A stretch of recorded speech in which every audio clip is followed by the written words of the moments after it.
নমস্কার বন্ধুরা, আজ আমি আপনাদের জন্য পাঠ করব কবিগুরু রবীন্দ্রনাথ ঠাকুরের লেখা সেই বিখ্যাত উপন্যাস গোড়া। আজ এই উপন্যাসটির ত্রয়োদশ পর্ব। তো চলুন শুরু করা যাক আজকের উপন্যাস পাঠ। মধ্যাহ্নে গোড়ার কাছে যাইবার জন্য বিনয়ের মন আবার চঞ্চল হইয়া উঠিল। বিনয় গোড়ার কাছে নিজেকে নত করিতে কোনোদিন সংকোচ বোধ করে নাই, কিন্তু নিজের অভিমান না থাকিলেও বন্ধুত্বের অভিমানকে ঠেকানো শক্ত।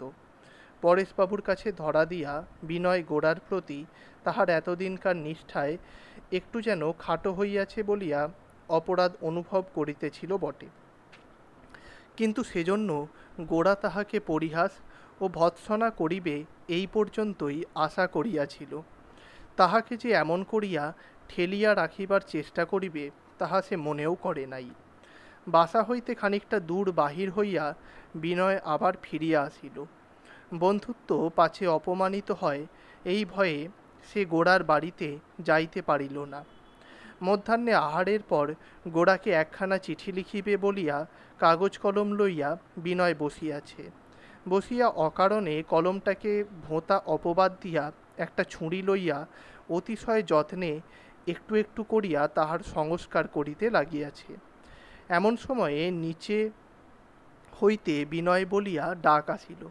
বিনয় কলম ফেলিয়া তাড়াতাড়ি নিচে গিয়া বলিল, মহিম দাদা আসুন, উপরে আসুন। মহিম উপরের ঘরে আসিয়া বিনয়ের খাটের উপর বেশ চৌকো হইয়া বসিলেন এবং ঘরের আসবাবপত্র বেশ ভালো করিয়া নিরীক্ষণ করিয়া কহিলেন, দেখো বিনয়, তোমার বাসা যে আমি চিনি নে তা নয়, মাঝে মাঝে তোমার খবর নিয়ে যাই, এমন ইচ্ছাও করে, কিন্তু আমি জানি তোমরা আজকালকার ভালো ছেলে, তোমাদের এখানে তামাকটি পাওয়ার জো নেই, তাই বিশেষ প্রয়োজন না হলে। বিনয়কে ব্যস্ত হইয়া উঠিতে দেখিয়া মহিম কহিলেন, তুমি ভাবছ এখনই বাজার থেকে নতুন হুঁকো কিনে এনে আমাকে তামাক খাওয়াবে। সে চেষ্টা করো না, তামাক না দিলে ক্ষমা করতে পারবো, কিন্তু নতুন হুঁকোয় আনাড়ি হাতের সাজা তামাক আমার সহ্য হবে না। এই বলিয়া মহিম বিছানা হইতে একটা হাত পাখা তুলিয়া লইয়া হাওয়া খাইতে খাইতে কহিলেন, আজ রবিবারের দিবানিদ্রাটা সম্পূর্ণ মাটি করে তোমার এখানে এসেছি, তার একটু কারণ আছে। আমার একটি উপকার তোমাকে করতেই হবে। বিনয়, কি উপকার জিজ্ঞাসা করিল। মহিম কহিলেন, আগে কথা দাও, তবে বলবো। বিনয়, আমার দ্বারা যদি সম্ভব হয় তবে তো। মহিম, কেবলমাত্র তোমার দ্বারাই সম্ভব, আর কিছু নয়, তুমি একবার হাঁ বললেই হয়। বিনয়, আমাকে এত করে কেন বলছেন? আপনি তো জানেন আমি আপনাদের ঘরেরই লোক, পারলে আপনার উপকার করব না, এ হতেই পারে না।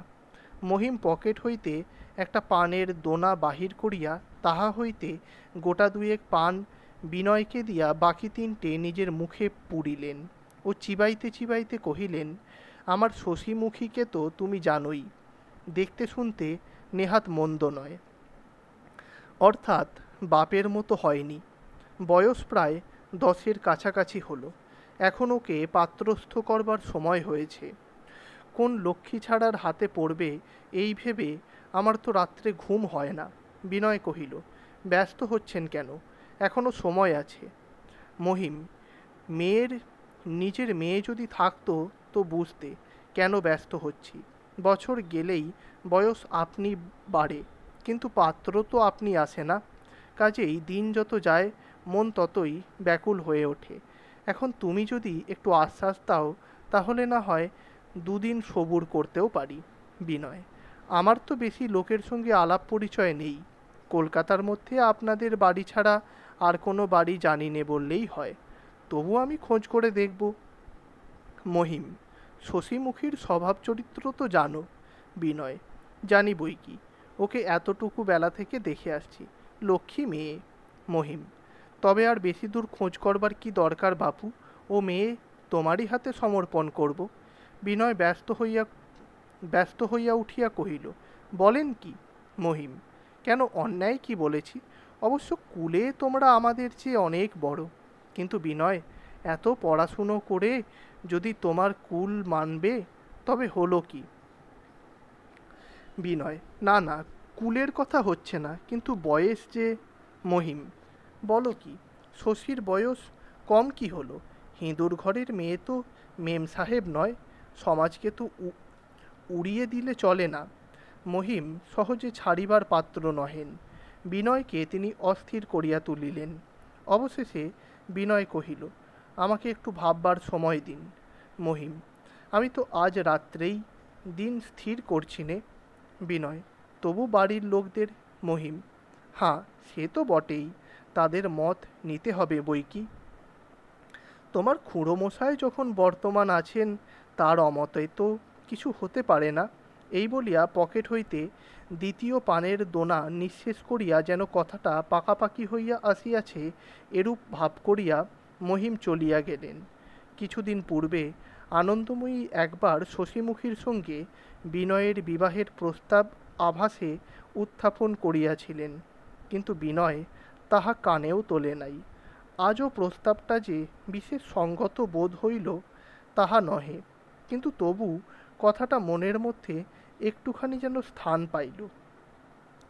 বিনয়ের মনে হইল এই বিবাহ ঘটিলে আত্মীয়তা সম্বন্ধে গোরা তাহাকে কোনোদিন ঠেলিতে পারিবে না।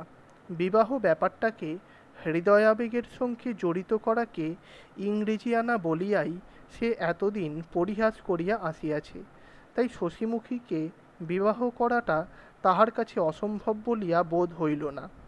মহিমের এই প্রস্তাব লইয়া গোরার সঙ্গে পরামর্শ করিবার যে একটা উপলক্ষ জুটিল, আপাতত ইহাতেই সে খুশি হইল। বিনয়ের ইচ্ছা গোরা এই লইয়া তাহাকে একটু পীড়াপিড়ি করে। মহিমকে সহজে সম্মতি না দিলে মহিম গোরাকে দিয়া তাহাকে অনুরোধ করাইবার চেষ্টা করিবে, ইহাতে বিনয়ের সন্দেহ ছিল না। এই সমস্ত আলোচনা করিয়া বিনয়ের মনের অবসাদ কাটিয়া গেল। সে তখনই গোরার বাড়ি যাইবার জন্য প্রস্তুত হইয়া চাদর কাঁধে বাহির হইয়া পড়িল। অল্প একটু দূর যাইতেই পশ্চাৎ হইতে শুনিতে পাইল, বিনয়বাবু। পিছন ফিরিয়া দেখিল সতীশ তাহাকে ডাকিতেছে। সতীশকে সঙ্গে লইয়া আবার বিনয় বাসায় প্রবেশ করিল। সতীশ পকেট হইতে রুমালের পুটুলি বাহির করিয়া কহিল, এর মধ্যে কি আছে বলুন দেখি।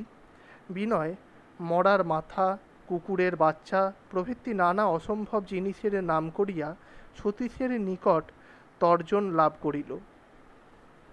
তখন সতীশ তাহার রুমাল খুলিয়া গোটা পাঁচেক কালো কালো ফল বাহির করিয়া জিজ্ঞাসা করিল, এ কি বলুন দেখি। বিনয় যাহা মুখে আসিল তাহাই বলিল। অবশেষে পরাভব স্বীকার করিলে সতীশ কহিলে, রেঙ্গুনে তাহার এক মামা আছেন, তিনি সেখানকার এই ফল তাহার মার কাছে পাঠাইয়া দিয়াছেন। মা তাহারই 5টা বিনয়বাবুকে উপহার পাঠাইয়াছেন। ব্রহ্মদেশের ম্যাঙ্গোস্টিন ফল তখনকার দিনে কলিকাতায় সুলভ ছিল না, তাই বিনয় ফলগুলি নাড়িয়া চাড়িয়া টিপিয়া টুপিয়া কহিল, সতীশবাবু, ফলগুলো খাবো কি করে? সতীশ বিনয়ের এই অজ্ঞতায় হাসিয়া কহিল, দেখবেন কামড়ে খাবেন না, যেন ছুরি দিয়ে কেটে খেতে হয়। সতীশ নিজেই এই ফল কামড় দিয়া খাইবার নিষ্ফল চেষ্টা করিয়া আজ কিছুক্ষণ পূর্বে আত্মীয় স্বজনদের কাছে হাস্যাস্পদ হইয়াছে। সেই জন্য বিনয়ের অভিজ্ঞতায় বিজ্ঞজনোচিত হাস্য করিয়া তাহার মনের বেদনা দূর হইল। তাহার পরে দুই অসমবয়সী বন্ধুর মধ্যে কিছুক্ষণ কৌতুকালাপ হইলে পর সতীশ কহিল, বিনয়বাবু, মা বলেছেন আপনার যদি সময় থাকে তো একবার আমাদের বাড়ি আসতে হবে, আজ লীলার জন্মদিন। বিনয় বলিল, আজ ভাই আমার সময় হবে না, আজ আমি আর এক জায়গায় যাচ্ছি। সতীশ, কোথায় যাচ্ছেন?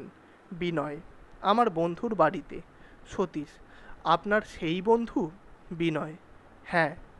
বন্ধুর বাড়ি যেতে পারেন, অথচ আমাদের বাড়ি যাবেন না, ইহার যৌক্তিকতা সতীশ বুঝিতে পারিল না। বিশেষত বিনয়ের এই বন্ধুকে সতীশের ভালো লাগে নাই। সে যেন স্কুলের হেডমাস্টারের চেয়ে কড়া লোক। তাহাকে আর্গিন শুনাইয়া কেহ যশ লাভ করিবে, সে এমন ব্যক্তিই নয়। এমন লোকের কাছে যাইবার জন্য বিনয় যে কিছুমাত্র প্রয়োজন অনুভব করিবে তাহা সতীশের কাছে ভালোই লাগিল না। সে কহিল, না বিনয়বাবু, আপনি আমাদের বাড়ি আসুন। আহ্বান সত্ত্বেও পরেশবাবুর বাড়িতে না গিয়া গোড়ার কাছে যাইব। বিনয় এটা মনে মনে খুব আস্ফালন করিয়া বলিয়াছিল। আহত বন্ধুত্বের অভিমানকে আজ সে ক্ষুণ্ণ হইতে দিবে না। গোড়ার প্রতি বন্ধুত্বের গৌরবকেই সে সকলের ঊর্ধ্বে রাখিবে, ইহাই সে স্থির করিয়াছিল। কিন্তু হার মানিতে তাহার বেশিক্ষণ লাগিল না। দ্বিধা করিতে করিতে, মনের মধ্যে আপত্তি করিতে করিতে অবশেষে বালকের হাত ধরিয়া সেই ৭৮ নম্বরের পথে সে চলিল। বর্মা হইতে আগত দুর্লভ ফলের এক অংশ বিনয়কে মনে করিয়া পাঠানোতে সে যে আত্মীয়তা প্রকাশ পাইয়াছে তাহাকে খাতির না করা বিনয়ের পক্ষে অসম্ভব। বিনয় পরেশবাবুর বাড়ির কাছাকাছি আসিয়া দেখিল পানুবাবু এবং আর কয়েকজন অপরিচিত ব্যক্তি পরেশবাবুর বাড়ি হইতে বাহির হইয়া আসিতেছে। লীলার জন্মদিনের মধ্যাহ্নভোজনে তাহারা নিমন্ত্রিত ছিল। পানুবাবু যেন বিনয়কে দেখিতে পান নাই, এমনইভাবে চলিয়া গেলেন।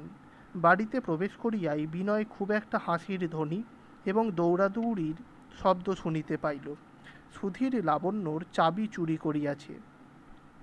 শুধু তাই নয়, দেরাজের মধ্যে লাবণ্যর খাতা আছে এবং সেই খাতার মধ্যে কবিযশ প্রার্থিনীর উপহাস্যতার উপকরণ আছে।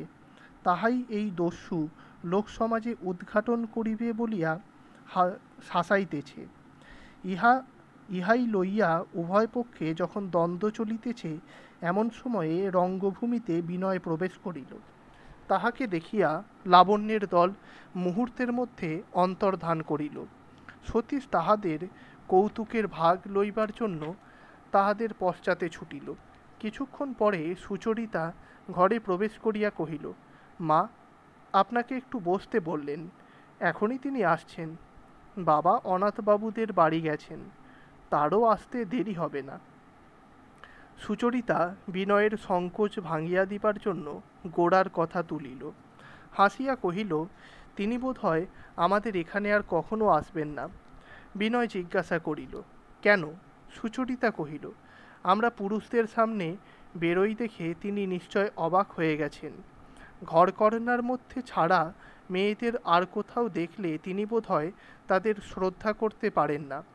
বিনয় ইহার উত্তর দিতে কিছু মুশকিলে পড়িয়া গেল। কথাটার প্রতিবাদ করিতে পারিলেই সে খুশি হইত, কিন্তু মিথ্যা বলিবে কি করিয়া। বিনয় কহিল, গোড়ার মত এই যে ঘরের কাজেই মেয়েরা সম্পূর্ণ মন না দিলে তাদের কর্তব্যের একাগ্রতা নষ্ট হয়। সুচরিতা কহিল, তাহলে মেয়ে পুরুষে মিলে ঘর বাহিরকে একেবারে ভাগ করে নিলেই তো ভালো হতো। পুরুষকে ঘরে ঢুকতে দেওয়া হয় বলে তাদের বাইরের কর্তব্য হয়তো ভালো করে সম্পন্ন হয় না। আপনিও আপনার বন্ধুর মতে মত দেন নাকি? নারীনীতি সম্বন্ধে এ পর্যন্ত তো বিনয় গোড়ার মতেই মত দিয়া আসিয়াছে। ইহা লইয়া সে কাগজে লেখালেখিও করিয়াছে। কিন্তু সেইটেই যে বিনয়ের মত, এখন তাহার মুখ দিয়া বাহির হইতে চাহিল না। সে কহিল, দেখুন, আসলে এ সকল বিষয়ে আমরা অভ্যাসের দাস, সেই জন্যই মেয়েদের বাইরে বেরোতে দেখলে মনে খটকা লাগে। অন্যায় বা অকর্তব্য বলে যে খারাপ লাগে, সেটা কেবল আমরা জোর করে প্রমাণ করতে চেষ্টা করি। যুক্তিটা এ স্থলে উপলক্ষ মাত্র, সংস্কারটাই আসল। সুচরিতা কহিল, আপনার বন্ধুর মনে বোধ হয় সংস্কারগুলো খুব দৃঢ়। বিনয়, বাইরে থেকে দেখে হঠাৎ তাই মনে হয়, কিন্তু একটা কথা আপনি মনে রাখবেন, আমাদের দেশের সংস্কারগুলিকে তিনি যে চেপে ধরে রাখেন, তার কারণ এই নয় যে সেই সংস্কারগুলিকেই তিনি শ্রেয় মনে করেন। আমার দেশের প্রতি অন্ধ অশ্রদ্ধাবশত দেশের সমস্ত প্রথাকে অবজ্ঞা করতে বসেছিলুম বলেই তিনি এই প্রলয় কার্যে বাধা দিতে দাঁড়িয়েছেন।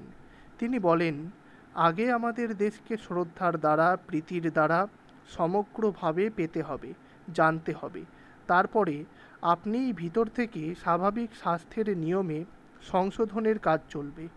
সুচরিতা কহিল, আপনিই যদি হতো তাহলে এতদিন হয়নি কেন?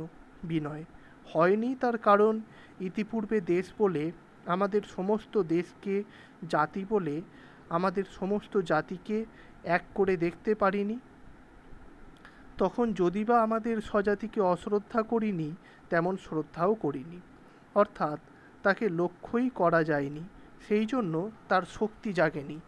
এক সময়ে রোগীর দিকে না তাকিয়ে তাকে বিনা চিকিৎসায় বিনা পথ্যে ফেলে রাখা হয়েছিল। এখন তাকে ডাক্তারখানায় আনা হয়েছে বটে, কিন্তু ডাক্তার তাকে এতটা অশ্রদ্ধা করে যে একে একে তার অঙ্গ প্রত্যঙ্গ কেটে ফেলা ছাড়া আর কোনো দীর্ঘ শুশ্রূষাসাধ্য চিকিৎসা সম্বন্ধে সে ধৈর্য ধরে বিচার করে না। এই সময় আমার বন্ধু ডাক্তারটি বলেছেন, আমার এই পরমাত্মীয়টিকে যে চিকিৎসার চোটে আগাগোড়া নিঃশেষ করে ফেলবে, এ আমি সহ্য করতে পারবো না। এখন আমি এই ছেদন কার্য একেবারেই বন্ধ করে দেব এবং অনুকূল পথ্য দ্বারা আগে এর নিজের ভিতরকার জীবনী শক্তিকে জাগিয়ে তুলব। তারপরে ছেদন করলেও রোগী সইতে পারবে, ছেদন না করলেও হয়তো রোগী সেরে উঠবে। গোরা বলেন, গভীর শ্রদ্ধাই আমাদের দেশের বর্তমান অবস্থায় সকলের চেয়ে বড় পথ্য। এই শ্রদ্ধার অভাবেই আমরা দেশকে সমগ্রভাবে জানতে পারছি নে বলেই তার সম্বন্ধে যা ব্যবস্থা করছি তা কুব্যবস্থা হয়ে উঠছে। দেশকে ভালো না বাসলে তাকে ভালো করে জানবার ধৈর্য থাকে না, তাকে না জানলে আর ভালো করতে চাইলেও তার ভালো করা যায় না। সুচরিতা একটু একটু করিয়া খোঁচা দিয়া গোরার সম্বন্ধে আলোচনাকে নিবিতে দিল না। বিনয়ও গোরার পক্ষে তাহার যাহা কিছু বলিবার তাহা খুব ভালো করিয়াই বলিতে লাগিল। এমন যুক্তির কথা এমন দৃষ্টান্ত দিয়া এমন গুছাইয়া আর কখনো যেন সে বলে নাই। গোরাও তাহার নিজের মত এমন পরিষ্কার করিয়া এমন উজ্জ্বল করিয়া বলিতে পারিত কিনা সন্দেহ। বিনয়ের বুদ্ধি ও প্রকাশ ক্ষমতার এই অপূর্ব উত্তেজনায় তাহার মনে একটা আনন্দ জন্মিতে লাগিল এবং সেই আনন্দে তাহার মুখ উদ্দীপ্ত হইয়া উঠিল। বিনয় কহিল, দেখুন, শাস্ত্রে বলে আত্মানং বিদ্ধি, আপনাকে জানো, নইলে মুক্তি কিছুতেই নাই। আমি আপনাকে বলছি, আমার বন্ধু গোরা ভারতবর্ষের সেই আত্মবোধের প্রকাশ রূপে আবির্ভূত হয়েছে। তাকে আমি সামান্য লোক বলে মনে করতে পারি নে। আমাদের সকলের মন যখন তুচ্ছ আকর্ষণে, নূতনের প্রলোভনে বাহিরের দিকে ছড়িয়া পড়েছে, তখন ওই একটিমাত্র লোক এই সমস্ত বিক্ষিপ্ততার মাঝখানে অটলভাবে দাঁড়িয়ে সিংহ গর্জনে সেই পুরাতন মন্ত্র বলছে, আত্মানং বিদ্ধি। এই আলোচনা আরও অনেকক্ষণ চলিতে পারিত।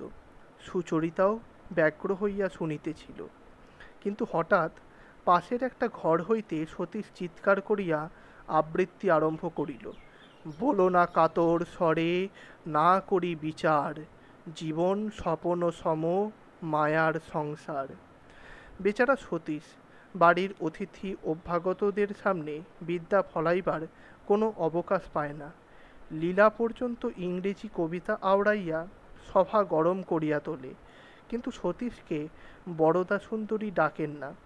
অথচ লীলার সঙ্গে সকল বিষয়েই সতীশের খুব একটা প্রতিযোগিতা আছে। কোনো মতে লীলার দর্প চূর্ণ করা সতীশের জীবনের প্রধান সুখ। বিনয়ের সম্মুখে কাল লীলার পরীক্ষা হইয়া গেছে। তখন অনাহুত সতীশ তাহাকে ছাড়াইয়া উঠিবার কোনো চেষ্টা করিতে পারে নাই। চেষ্টা করিলেও বরদা সুন্দরী তখনই তাহাকে দাবাইয়া দিতেন। তাই সে আজ পাশের ঘরে যেন আপন মনে উচ্চস্বরে কাব্যচর্চায় প্রবৃত্ত হইল। শুনিয়া সুচরিতা হাস্য সংবরণ করিতে পারিল না। এমন সময় লীলা তাহার মুক্ত বেণী দোলাইয়া ঘরে ঢুকিয়া সুচরিতার গলা জড়াইয়া ধরিয়া তাহার কানে কানে কি একটা বলিল।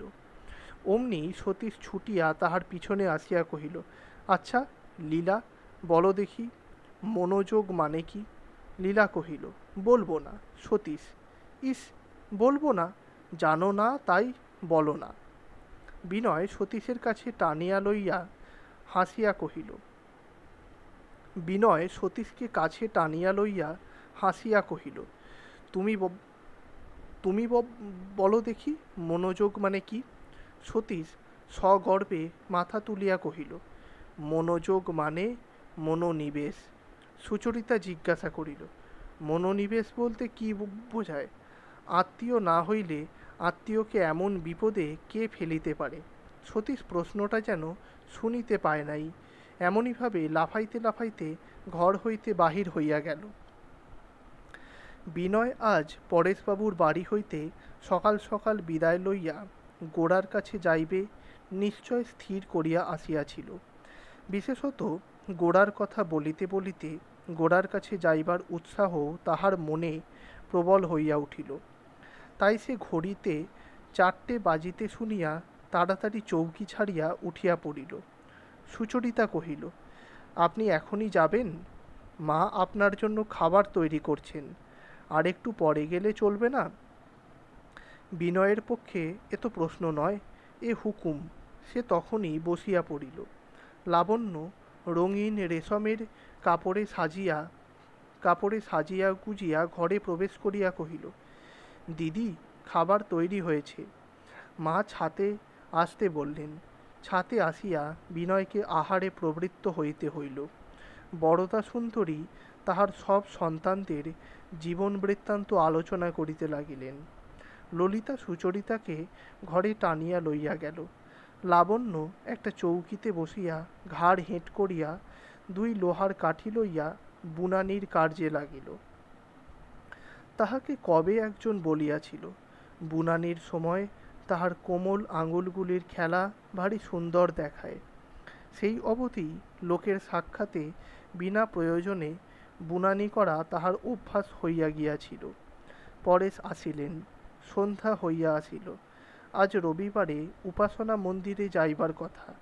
বরদা সুন্দরী বিনয়কে কহিলেন, যদি আপত্তি না থাকে আমাদের সঙ্গে সমাজে যাবেন, ইহার পর কোনো ওজর আপত্তি করা চলে না। 2 গাড়িতে ভাগ করিয়া সকলে উপাসনালয়ে গেলেন। ফিরিবার সময় যখন গাড়িতে উঠিতেছেন তখন হঠাৎ সুচরিতা চমকিয়া উঠিয়া কহিল, ওই যে গৌরমোহনবাবু যাচ্ছেন। গোরা যে এই দলকে দেখিতে পাইয়াছিল তাহাতে কাহারও সন্দেহ ছিল না, কিন্তু যেন দেখিতে পায় নাই এইরূপ ভাব করিয়া সে বেগে চলিয়া গেল। গোরার এই উদ্ধত অশিষ্টতায় বিনয় পরেশবাবুদের কাছে লজ্জিত হইয়া মাথা হেঁট করিল, কিন্তু সে মনে মনে স্পষ্ট বুঝিল বিনয়কেই এই দলের মধ্যে দেখিয়া গোরা এমন প্রবল বেগে বিমুখ হইয়া চলিয়া গেল। এতক্ষণ তাহার মনের মধ্যে যে একটি আনন্দের আলো জ্বলিতেছিল তাহা একেবারে নিবিয়া গেল। সুচরিতা বিনয়ের মনের ভাব ও তাহার কারণটা তখনই বুঝিতে পারিল, এবং বিনয়ের মতো বন্ধুর প্রতি গোরার এই অবিচারে ও ব্রাহ্মদের প্রতি তাহার এই অন্যায় অশ্রদ্ধায় গোরার উপরে আবার তাহার রাগ হইল। কোনো মতে গোরার পরাভব ঘটে এই সে মনে মনে ইচ্ছা করিল।